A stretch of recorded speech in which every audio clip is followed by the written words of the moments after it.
बिस्मिल्लाहिर्रहमानिर्रहीम। अस्सलामु अलैकुम। सेटेलाइट 11 न्यूज़ पाकिस्तान के साथ मैं हूं सना हुसैन। चलते हैं खबरों की जानिब। खबर शामिल करते हैं कसूर से। हमारे ब्यूरो चीफ मलिक मोहसिन अली कसूरी की रिपोर्ट के मुताबिक कसूर सीनियर कानूनदान सरदार औरंगजेब पाशा एडवोकेट ने पुलिस की कारकर्दगी को सराहा। पोलिंग पुलिस पोस्ट हारून रशीद पर नए तैनात होने वाले चौकी इंचार्ज मोहम्मद मकसूद को मुबारकबाद दी।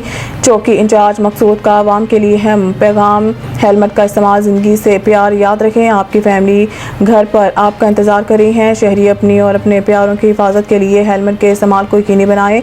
कसूर पेट्रोलिंग पुलिस पोस्ट हारून रशीद में नए तैनात होने वाले चौकी इंचार्ज मोहम्मद मसूद ने रायविन और कोटराता किशन रोड पर सफ़र करने वाली आवाम को अहम पैगाम। पंजाब हाईवे पेट्रोलिंग पुलिस आवाम की तहफ़्फ़ुज़ और पुरसकून सफ़र के लिए पंजाब भर के शहरात पर 24 घंटे मौजूद हैं। दौरान सफ़र किसी भी परेशानी की सूरत में हेल्पलाइन 1124 पर कॉल करें।